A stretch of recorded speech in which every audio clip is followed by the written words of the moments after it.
Listen to the audiobook and I'm like, kind of like, all right, this is super fascinating. Haven't really thought about this. I got to think about it. And then I was like, what happened? Where'd this come from? Part of Christian maturity is learning how to be around people and ideas that aren't what you have in your own head without losing it.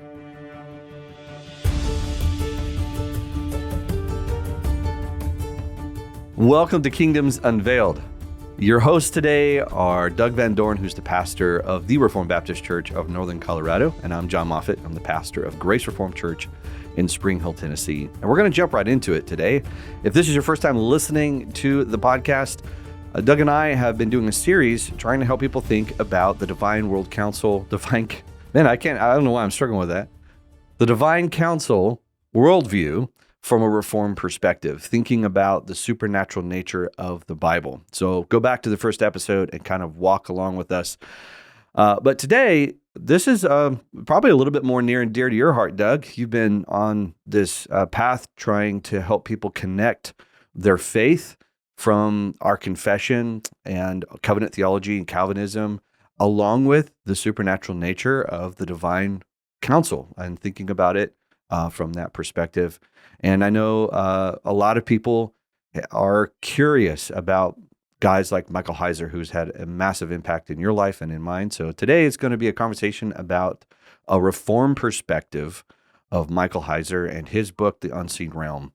So it's good to be back. This is our second episode today, and we have been fighting all kinds of fun things and laughing and trying to get audios to upload. So, Doug, you read Michael's work before it was published. So, tell us a little bit of a story of kind of the history of this theology, and then we can start kind of pulling it apart some of the questions that people have about it when you get done. Yeah. So the reason why we want to do this, I think, is because both of us have run into many people in our circles who, when you hand them Heiser's book, or even if you don't, they've already heard stuff now because it becomes so popular in the broader evangelical world that, they have preformed opinions of who he is, and especially as it regards Calvinism, it can be a real turnoff to a lot of people, and so they won't even bother reading his stuff. And sometimes they'll even kind of pretend like they have read it, and then they go on Twitter and make all sorts of comments that show that they have never actually read anything that he said, which is really bothersome to me. I mean, Mike became a friend, so I'd like to just tell a little bit of the story of how I got into this and how I became friends with him as we do this. Back, I don't know, 15 years ago, I guess, I was preaching on Exodus, and came across a paper from him that I didn't even know who the guy was. If I had listened to Coast AM, I would have known who he was, because he apparently was on with Art Bell, like as a regular guest. I didn't know that. He was on all the time. I found this out after coming across another paper that he wrote and kind of connecting the dots that it was the same guy. And then I found out he had a website. I found out that he was an evangelical scholar who had his PhD in some ancient Semitic languages. And then I found out that he was on Coast to Coast, which I love, and that he would go to Roswell every year and do like these biblical theological discussions to ufologists, who many of them weren't even Christians. And I just thought, that is one of the coolest things I've ever heard for missions, outreach, that, I'm like, this is what I would love to do. So, because I've always been like X-Files, In Search Of. If it's weird, I've always liked it, which is kind of why I guess I've found myself in these circles, but probably. And I really enjoy it. I think it's great. And the fact that he had the same kind of likes that I do, I just was drawn to his stuff. So in those days, he was giving away a free copy to the people that were on his webpage and were, subscribed to his newsletter and all that kind of stuff. And he called the book The Myth That Is True, after what C.S. Lewis talked about to Arthur Greaves, where in a letter to him, he basically says, look, Tolkien taught me that myth is very important and that it has truth in it, but the whole point of Christianity is that it tells the story mythologically, but it just so happens that it's true and historical, and there's eyewitnesses to it, right? And I actually think that's one of the reasons why Lewis is probably the greatest apologist of the 20th century. It's because he understood things that most apologists won't ever bother talking about. And as we've become more postmodern and post-Christian in this culture, his apologetics actually still resonates in ways that a lot of more modern apologetics don't, for just precisely this reason. He's talking about all these weird things, but he's giving a biblical spin, an orthodox most of the time spin to it, right? So anyway, I start reading this book, and I find in it that he's talking about the angel of the Lord in ways I've never heard. He's talking about the Nephilim in ways I've never heard. He's talking about this divine council things in ways I've never heard. And it was just mind blowing, as it has been to so many people that have actually read his material. But he had this chapter in there that was like on, I mean, it was like the 4th or 5th chapter, and it was on, like, it was completely out of the blue, and it made no sense to the rest of his argument. And it just seemed like it was this hobby horse that he had against Calvinists. And I was like, well, I'm going to keep reading because it's so interesting, and I hope he doesn't keep on with it. And he didn't. Like, it was a one and done sort of a thing. And then the rest of the book was fantastic. I remember exactly where I was in Florida. I was listening to the audiobook, and I know exactly where I was. And I'm like, kind of like, all right, this is super fascinating. Haven't really thought about this. I got to think about it. And then I was like, what happened? Where'd this come from? And I almost turned it off. I was like, this is dumb. And this is the reason why we wanted to do this episode. That's exactly right. That is the way that both of us felt. And we didn't turn it off, but a lot of people have. They just chuck it across the room. So when that book became The Unseen Realm, he kept that chapter in. And, by that point in time, I had actually got to become friends with him. And so that's kind of a fun story because I had interacted with him a little bit on kind of chat boards on his website, but nothing that he would ever know me from Adam. And I never, I knew that he was very popular already just because of his groupies and stuff that he had. But I had this weird idea for a book, which was to create this catechism of the unseen realm and be able to give it in a reformed way. And so it had like 140 questions, and I decided on a spur that I would send it to him and see if maybe I could get a blurb from him so that I could self-publish it. Well, he writes me back and says, can I publish this thing with my book? And I'm like, what? Then half an hour, he writes me back later, and he goes, well, I can't publish this. Because it had a bunch of stuff in it that was like Calvinist, and he didn't want to deal with that. And like, and the eschatology. But what, I didn't take it in a bad way. Right. I just took it in a way that, okay, well, I'm dealing with stuff that I know is not in his book. So I wrote him back and I said, man, if you want to, chop it down, get rid of questions, whatever, it doesn't matter to me. If you can use it, I would love for you to be able to do that. Yeah. Because I want people to, be able to use this as a resource that would help them. So he said, great. So we kind of became friends at that point in time. And then Logos, their Faith Life, umbrella company, started having him tour right at the time of the launch date of the book to go to different churches around the country and give seminars. So we didn't have to pay for it. So I'm like, can you come to Boulder? So he said, yeah, I'll come to Boulder. So we got to meet, and then we walked down Pearl Street Mall and stuff like that. And he goes, hey man, I got an idea for a podcast. Would you like to be on it? I said, well, what is it? And he goes, well, we'll take peer-reviewed literature on weird topics, and then we'll talk about them. And I'm like, yeah, I'll be on that show. So, I actually did a podcast with about 30 episodes, maybe not quite 30, but there was a panel of us, about 6 people, that we called Paranormal. So I actually got to know Mike really well, and became friends with him. Yeah. And so, getting to see a person in reality and getting to know who they are and know their foibles and know their, the good things about them. It's different than when you just hear a guy's name and then you hear something about him and then you're like, well, I don't want to have anything to do with him because he's not reformed or something like that. Yeah, and I think that when people take that kind of an attitude towards really anybody, they're really missing out on a lot of things. I mean, I probably shouldn't say this publicly, but when I do research for my sermons every week, I really don't care what the person I'm reading. I don't care if he's an ultra liberal. I don't care if he's a fundamentalist. I don't care if he's reformed. If somebody's doing work on a text that I'm looking at and it's something I'm interested in, I'm going to read them.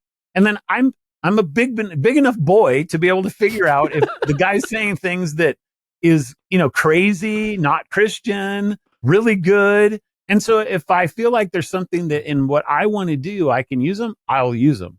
And I wish that more people could learn to appreciate that people that don't exactly agree with me on everything, they still have a lot to contribute to things. And in this case, Dr. Heiser had so many things to contribute to this worldview that, I think we all understand that. But what we want to do kind of in this show is help people think about how should you, first of all, deal with those, when they're not in your circles and they're not trained in the things that you're trained in. And they might even say things that go against what you believe, or they might even, in some cases, like with him, say things about what you believe that you don't actually believe. Yeah. I heard him do this on one of his Blurry Creatures episodes. At the very end of it, he starts talking about Reformed confessions and catechisms, talking about a certain aspect of free will or something. And he goes, and it's right there in the confessions. And I'm like, no, it isn't. What are you talking about? Like, we don't believe it. What are you talking about?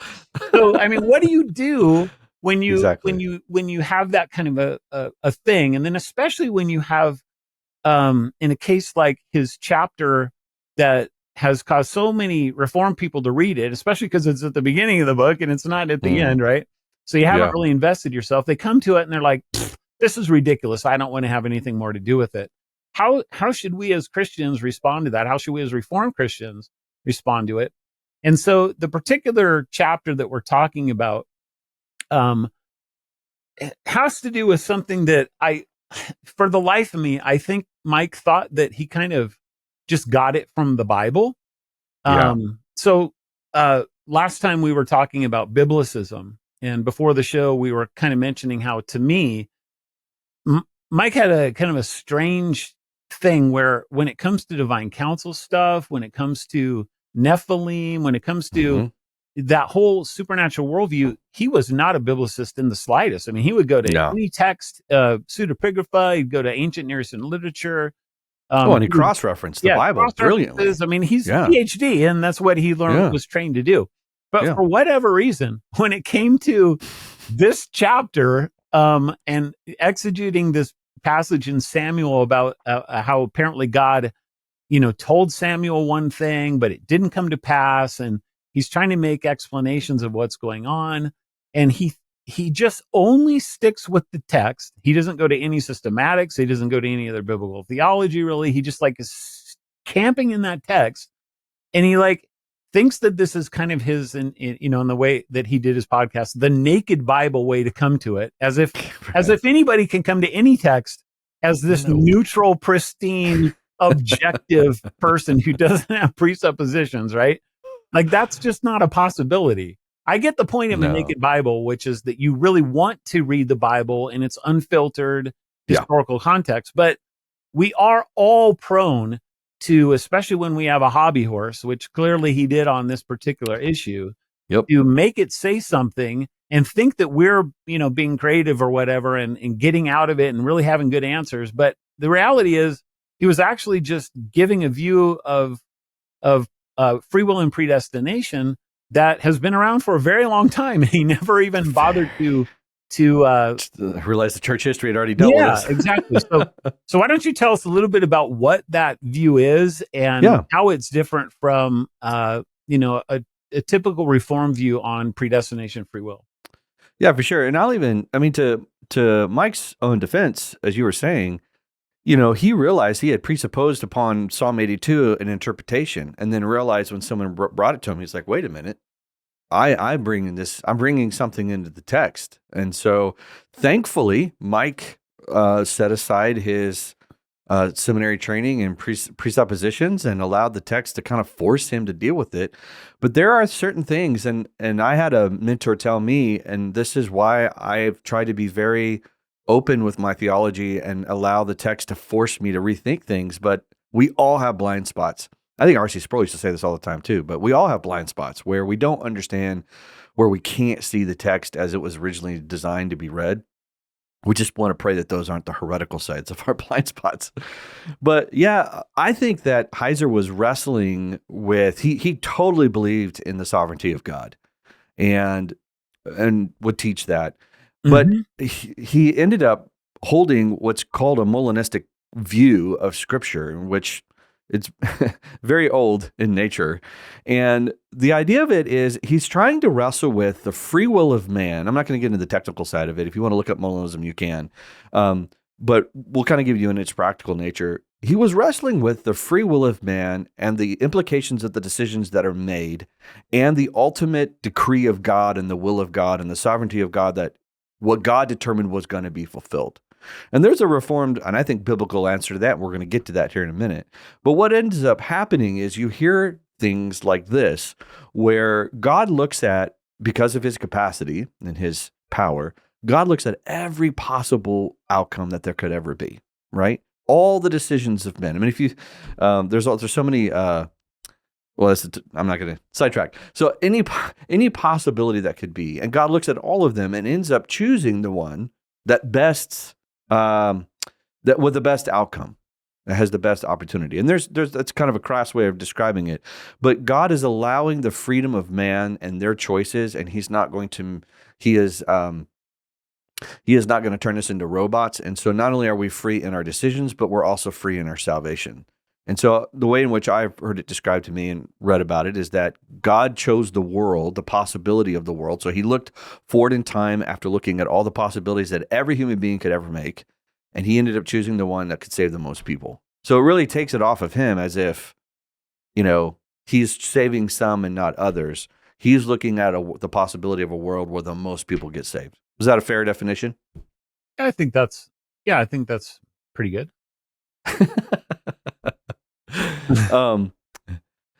Yeah, and I understand, like, he'll use he would use examples of passages where you can see, like Moses is a great example, where Moses changes the mind of God, where he's on the mountain and God wanted to kill the people and he stopped him. And so there's this interaction with humanity where the free will of humanity actually does end up dictating what the outcome will be.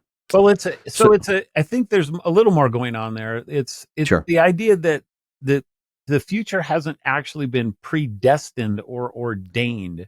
It's Right. that our choices and our will is actually creating the future, but because God knows all the possibilities that are out there, he's orchestrating it in such a way that not that he's decreeing or determining the future, but that he's kind of bringing it all in a way that works the best according to all the possible worlds that are out there. Right. Yeah. Right. That's a better way of saying it.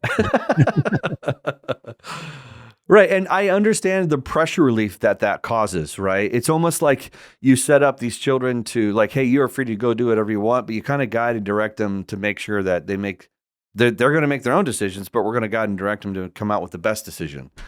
And the problem is that there's too many passages of scripture that just kind of blow that out, and it doesn't work out. And yet at the same time, we still have freedom of humanity. So we'll get into that here in a minute. Yeah. So when a Reformed person hears what Mike did in this chapter, I think it's chapter 5 in the Unseen Realm, they get pretty upset because they can see that it's a denial of the sovereignty of God in the way that Reformed people have thought about it. And it's really trying to uphold the free will of man in a way that we're not comfortable even defining in those terms. And so then the question, there's several questions that kind of come out of this, like why did he put this in this book? And that's something that in one way I've never really come to an answer to that, because it really doesn't advance his thesis really at all. It's just sort of like, it's just a chapter that's there that kind of seems like he wanted to get it out of his system to go after Reform people or something. But there is something about what he was trying to do there, which I hear people all the time saying in the Unseen Realm world, Middle Earth that it is, which is that God wants, and the way they usually put it is that God needs for humans to be free, to have free will, and even if and I just heard somebody today say this, even if it is dangerous or unexpected to God of what will happen. Now, Mike didn't want to take that kind of a view. He wasn't an open theologian where God doesn't know the future, so nothing surprises him. But that's the way a lot of people think about this topic. And so they believe that the only way that you can really take seriously the fact that God is using human beings, really, truly using us as part of the way that he's orchestrating the universe and guiding the kingdom of God and bringing about his will on earth, that he really is using us. They think the only way that you can do that is through a non-Calvinistic explanation of the will. And so when we read someone like Mike talking about this, especially so early on in the book, and especially when you read it and you're like, this doesn't have anything to do with what you just talked about, it makes people, at the very least, very uncomfortable. And even more, people will say, well, why in the world should I read anything that he's even talking about here? So what I want to say is that I really don't, at the end of the day, know why he felt like he had to have this chapter in the book.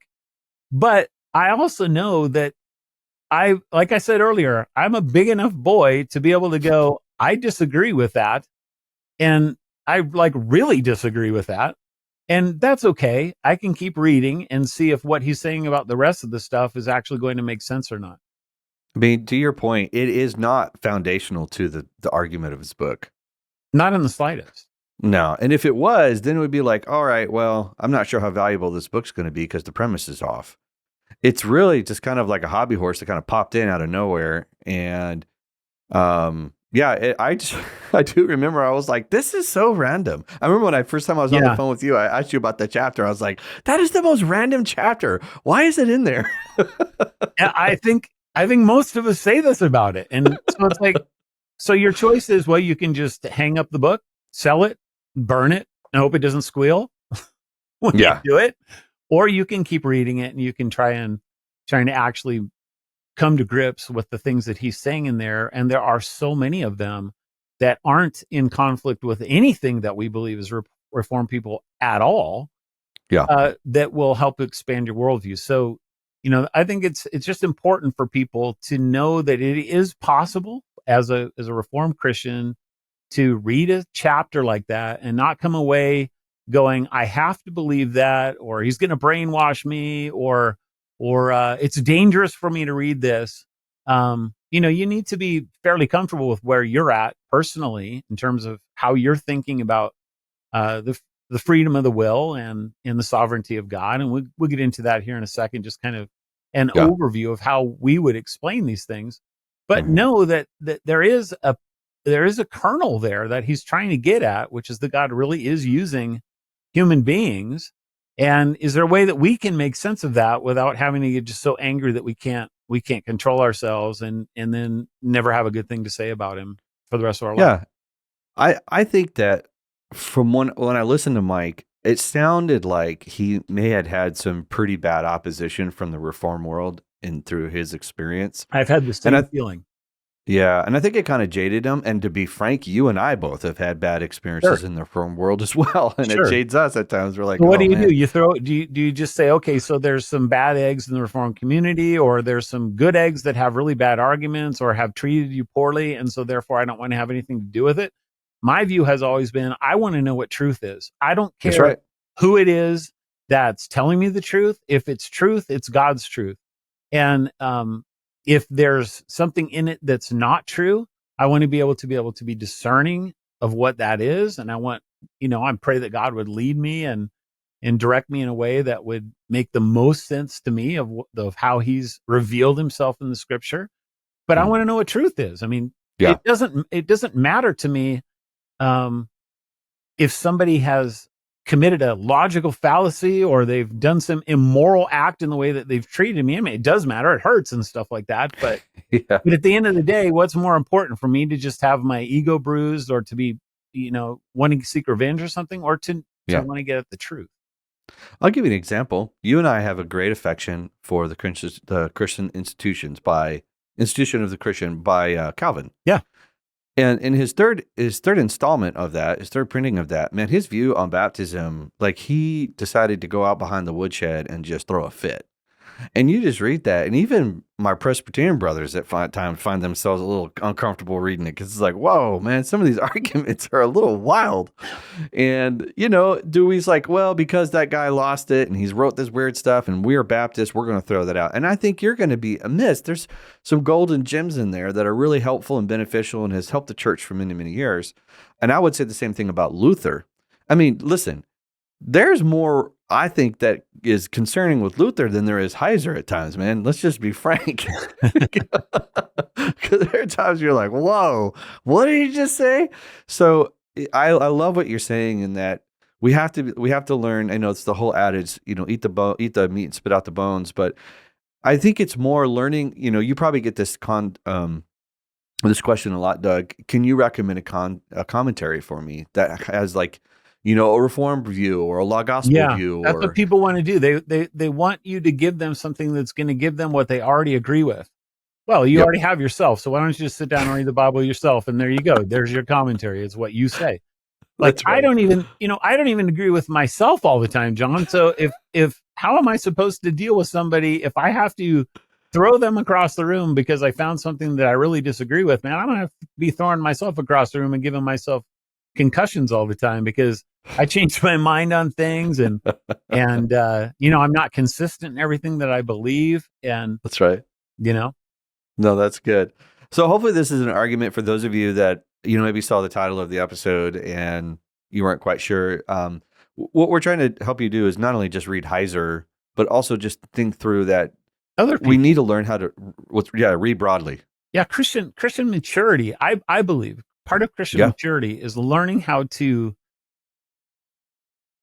be around people and ideas that aren't what you have in your own head without losing it, to be able to mature about how you handle those things, to be able to think through them, and even take them seriously, take them the best possible way that you can. Sometimes that's really hard. In this case, I don't know that I've ever been able to do that really very well, because at least not with what he did, because I've already dealt with this subject so much in the past that I'm like, I just can't even be fair with it because it's ridiculous to me.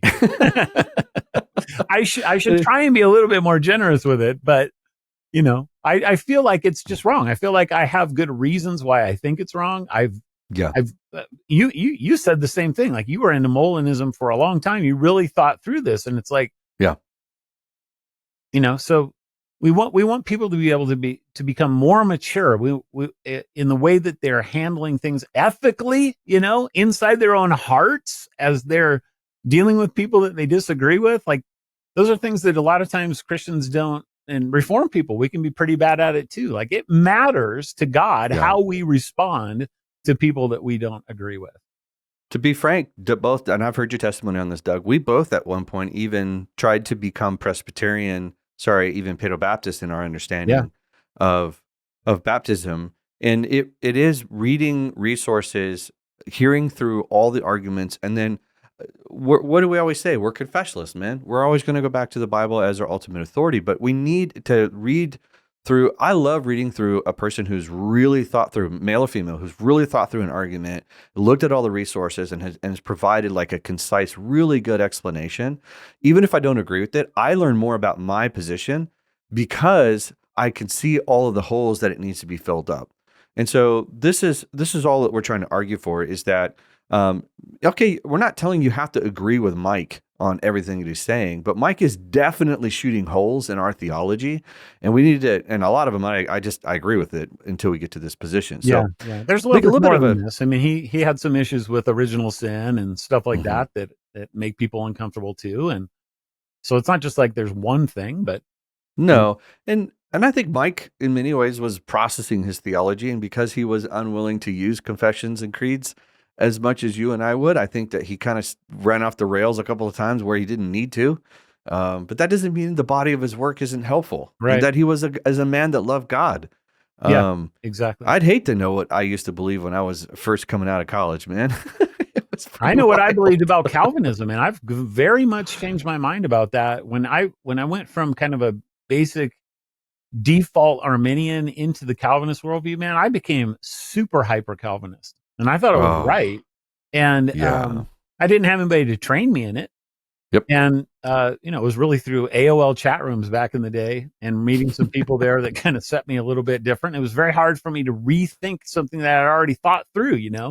That's right. Um, so That's maybe right. we could All right. spend a couple minutes just talking about giving a positive reform way of thinking about a couple of the issues that he brings up here. So maybe I'll Yeah. give you some ideas, and I'll throw them off you and tell me what you think. Yep. Sure. The way that I deal with first of all, a text where God says something and it doesn't seem like it's going to come true, but it sounds like God thought it was going to come true, is that's not the only way. It's not the only logical option is not that you have to believe that God actually thought it was going to come true, but didn't. Like, he could be using a rhetorical question. He could be saying something for David's sake or Samuel's sake or Adam's sake. Where are you, Adam? That doesn't mean God didn't know where he was. Like, it's a rhetorical question. I know right where you are, and I know exactly what you've done. In other words, there's other ways of looking at it logically that don't necessitate that I have to somehow damage God's understanding of the future. Okay. Or changes nature. So that's one thing. A second thing is that as a Reformed Christian, and the way that I think the confessions read, I believe that God did endow human beings with a will. It's a real will. We can talk about that will in more than one sense. So, for example, Luther in his book talked about the bondage of the will. And what he was talking about really was that because sin has so influenced all of our lives, our wills, when we make a choice, are in bondage to the sin nature that we have. But we still have a real will, and it really does work in the world of men. And it's not a robotic thing that God is pushing a button and forcing me to do something. That's not the way God operates. But you can also talk about it as Jonathan Edwards did, the freedom of the will. And when he talked about it that way, what he was basically saying is, look, human beings do exactly what they want to do at the end of the day. All their choices that they make, whatever their choices, even if some guy holds a gun up to your head and says, I'll kill you if you don't do this, or I'll shoot your family if you don't do this. We always make a choice based on what we think is the best option at that time. And so in that sense, the will is free to do exactly what the mind wants it to do. And so you can talk about it in different ways. Reformed Christianity, Orthodox Reformed Christianity, has never denied that God gave human beings wills. We can talk about them in one sense as free will, but we can also talk about it in another sense as a bondage to the will. And then furthermore, it's important for us to say, I tell this people all the time in our church, the opposite of the will is not predestination. That's right. The opposite. So when you talk about free will, if you just want to use it in kind of the classic way people talk about it, God gave man free will to do what, the way that they define that, the opposite of that is what Luther was getting at. The opposite of free will is the bondage of the will. And the opposite of predestination isn't free will, it's post-destination. And that's not even a thing. Like, there is no such thing as post-destination. So if you keep your categories straight and you don't swerve into the wrong lane on either one of them, you actually don't have a logical problem with anything that's going on in the text. And as a Reformed people, we've dealt with passages like the one in First Samuel 26 plenty of times in the systematics, and I think that they make good sense of it. And so we can come away and go, all right, so there is a way that I can think about this as a Reformed confessional Christian. I don't have to agree with Mike on that. I can be confident in the way that I view this, and then I can continue keep on reading and see what he has to say about the other stuff. So what are your thoughts about those things? No, I agree with you. Both I've listened to a lot of podcasts that are similar to Blurry Creatures, confessionalists, things like that. People I appreciate, what they're offering to the, to the field. And at times there are ideas that are presented. And as you said, I think maybe before the recording, that there's really no way to view this worldview and the implications of it if you hold to a reformed perspective of it. And I think we're here to argue and say, I don't think that's necessarily true. Because when you read the Bible, it is abundantly clear God is sovereign, He knows all things, and He is in control of all things. But it is also abundantly clear that there are implications to the decisions that we make. Like, there are consequences to the decisions that we make. You know, you can read the story of David, where David made the decision and there were consequences for it. But in the end, I mean, I love this story about Joseph. You know, you meant it for evil, but God meant it for good. So there's this way in which God is in control, and yet our decisions still matter. Now, when it comes down to salvation, I think there is a confusion, and the best way I've always heard it described is that there's a difference between free will and free agency. Yeah. The bondage, yeah. So our will, I mean, Ephesians 2, there's so many metaphors that are used, right? Dead, deaf, dumb, blind, imprisoned. Smells bad. Yeah. He had to bring you to life, right? Yes, right. He had to bring you to life. And so when we're talking about the soul and its capacity to have faith, that is, you're not free in that place. People who are dead aren't free. But well, there's zombies in Ephesians 1, but they're the walking dead, literally. It's what it says. You were following the course of the air. That's right. The trespasses in which you used to walk. They're the walking dead. But they're not dead in the essence that we think of dead, because they're still making decisions, right? Because it says lived in the passions of their flesh. So they're making decisions to carry out the desires of their body. Yeah. So we still have the freedom to choose as we want. That's free agency. But we aren't alive spiritually in order to have faith. And so that's where we think it works, because it's consistent with all of the Bible, in that, you know, when Jesus is describing to Nicodemus is like, I'm not sure what you mean I have to be born again.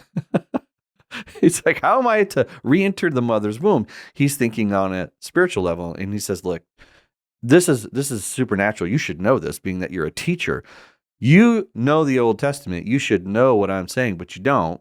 He said, just as the wind is blowing and you don't know where it's going, so is the Spirit, and the Spirit moves, right? So there is what I call a duality to humanity. And I think that duality is you have humans who have the capacity to choose what they're going to do, and at times choose good things, right? Wicked people can choose to do good things, and vice versa. But what they cannot do is choose to make themselves alive. And so that's the reform perspective of it. And I think it still plays out fine. And, you know, I don't know, did you ever have opportunities to talk to Mike about his view on this? No, I stayed away from it. He was a pretty smart guy. There was one question, I don't remember what the question was in the catechism, that was very predestinarian, and he wanted to change it. In fact, he edited it out, and I said, no, you're not going to do that. You're going to keep it what it was. And he goes, okay. Yeah, so let me bring one more thing into this, which is the idea of the will of God, not just our will. Yes, thank you. John Piper. Now, here's another guy that he was actually my pastor in Minneapolis for 4 years. I forgot about that. Yeah. So, I have a fondness for him too. But he's got some things that I very strongly disagree with. Probably more strongly than some ways than I do with Mike on this. Like, there's some things about him that I'm just like, not good. But I'll tell you what, he wrote a paper back in the 90s that you can get online called "Are There Two Wills in God?" It's the best thing I've ever read on this subject. And what he's doing is he's dealing with the biblical data that the word will is used in more than one sense. So it can be used of the prescriptive command of God. God does not will for you to murder someone. In that sense, human beings can violate God's will because we murder all the time. However, Bible also uses the word will in a decretive sense, where what God decrees, we cannot violate that at all. Like, it's not possible. And some of these decrees that are specifically mentioned involve millions and billions of free will decisions of human beings in order for them to come to pass. Which I mean, is the most why our basic one is you will die. that's why our confession comes to the point and says, God decrees all things. That's right. And so these things are held in tension in the Bible, but they're not contradictory. They're understandable. The Bible's using the word in more than one sense. And so we do have ways of thinking about, all of this that I think are, to me, they're much more satisfying, because I think that they take the totality of God's word instead of just one chapter or one little thing here and there, and try to make a theology out of it. And this is why I believe, as a Christian, I don't understand this fight for the life of me. The biblical theology versus systematic theology. Like, these guys are always fighting with each other. We need systematic theology, and we need biblical theology, and we need historical theology, and we need exegetical theology. They're all helpful to us. Dude, and you know what you just described? The four tires of a car, man. It takes four in order for it to work right. Well, unless it's a 3-wheel car. Or unicycle. Fine, 3. But what you're saying is, it's true. Like, biblical theology balances out systematic theology. You need them both. And if they're done properly, then you're going to come to a proper understanding. But if you only do systematic theology, you're going to miss out on a lot. And if you only do biblical theology, you're also going to miss out. So I think there's a healthy balance where we have to be careful not to fall onto one side or the other. I grew up not really was not given a biblical theology.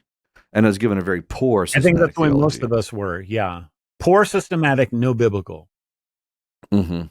So I'll throw this out there, for those of you that want to keep following Doug and I as we're trying to explain this, but those of you that kind of live in the blurry verse, the blurry world, that they're kind of entering to this supernatural perspective, and there's multifaceted perspectives that are out there.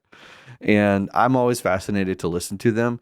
But what we're trying to argue is that we want to take all of what Scripture has to say throughout all of history and allow it to inform our view. And this would also include that Doug and I, when we think about where the world is going and we think about all the supernatural things that are happening, there is a sense where we are preaching the gospel because we believe it is the power of God to save people. And that the mission of the church never really changes, and that no matter what happens in our world, the mission of the church and the Christian is always going to be the same, which is to proclaim Christ and Him crucified. It's going to be that which transforms people. Now, that being said, he and I will both admit we don't know what strange things are coming down the pike, man. I got no clue. I'm not even going to be the first to try and tell you that I'm not quite sure how the world ends other than Jesus comes back and wins. But between now and then, I think there's the one thing I know for sure is that the church wins, the gospel advances, and people are saved by the preaching of the gospel. And at times we allow, I think I've just seen some books and I've seen some authors out there where the mission of the world is to preserve certain aspects of our world. And I think our theology, what we're trying to present here, which is a biblical understanding of salvation and of end times theology, helps kind of encapsulate and keeps everything at its center and its core. And we may have said this offline, but I do get concerned where people get so infatuated with the supernatural and these creatures and beings that becomes what they pursue. Yeah. Trying to track this stuff down. And I don't think that's healthy. I think it could be a part of a theology and bring in the color of our view of God in the world and help inform us, but it can't be the thing that we pursue because we're supposed to be seeking first the kingdom of God. Yeah, it's one of the things that Mike did so well in this book, and really all of his stuff, is he never had these things as an end to themselves. He always had as the end, telling the story really of in his case, the bringing back of humanity to the divine counsel and how that works itself out as us as Christians becoming sons of God and judging angels and the gospel going out. And so that's one of the reasons why I think it's what he's done has been so powerful in some ways, other than this, a chapter here or there. He really wasn't on a hobby horse of personal vengeance and vendettas against various parts of Christendom. No. He was really wanting to give the gospel to people, and he's doing it in a really powerful, unique way that hasn't been talked about in this way in a long time in the church. Yeah. And I'll close with this. Doug, this is how theology has been done all throughout history, right? We take what's been written in the past and we build on it, and we can see it in a clearer light because we can take their work and then make some corrections to it. This is what our confessions are. Is that not fair? Yeah, Our exactly. confessions they're built upon clarity. They're We've built looked at- upon the creeds, believe it or not. Yeah, absolutely. The foundation of our confession of faith is the Nicene Apostolic Creed and the definition of Chalcedon. And then what they're doing is they're fleshing it out into just broader areas of life. Right. So I think we can take a lot of what Mike has done here and not give up our creedal and confessional perspectives in church history, but at the same time, look at what he has to say and say, I think we have a fuller picture of what Scripture is saying. And I think he did help regain a lot of what was lost for many, many years for various reasons. And I'm thankful for it. And Yeah, so me I'm too. thankful for, yeah.